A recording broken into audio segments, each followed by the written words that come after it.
урматтуу кыргыз эли, мына Хамзанын сборуна чогултуп жүрүп атат, бардыгыңыздар көрүп атасыздар. Бирок ошол видеолордун арасында маданият кызматкерлери гана деген аябай көп отметкалар болуп атат. Ошолордун арасынан мына байкелерибиз, агаларыбыз, инилерибиз келип мына кол кабыш кылып көргөзүп атат. Бул нерсени дальше эстафета кылалы деди. Биз сумма жагын айтып коелу, себеби бул нерсе баштан аралашып калды. Азыр общий ушул убакка чейин чогулган сумма 60 миллион 400 миң. Бирок бизге 1 миллион 700 миң акча талап кылынган общий. Азыр эми 110 миллион акча дагы керек. Ошон үчүн бул нерсени токтобойбуз.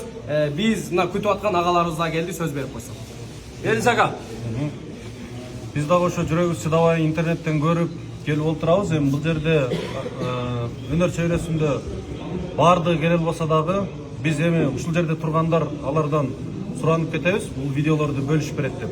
Кудайым буйрса эми бүтүндөй Кыргызстандын баардыгы эле көрүп атат бул видеолорду. Орозо учурунда орозо битирип берет элем, зекетин берет элем дегендер көп. Жакшы ниет кылып коелу, чогултпасын. Анан эстафетаны улантып коелу, мына ырчылар өнөр чөйрөсү келди.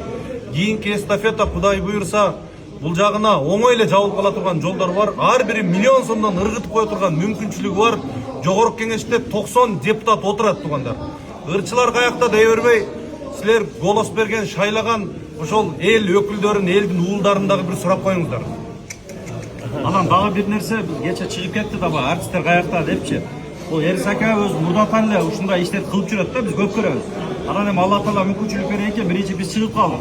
Атак булар мурдатан кылып жүргөн иштер, булар билет кимди ким аркылуу кимге жеткиришти, ошого сөзүн эки кылбай буюрса максимально видеону репост кылып, анан ошо наркыларга да жеткирип коелула. Урматтуу туугандар, мен колуман келбейт, мен акчам болгондо жардам берет элем деп отура бербей, бөлүшүп койсоңор дагы силер ошо миллион сом бергендей жардам берген болосуздар. Иншалла.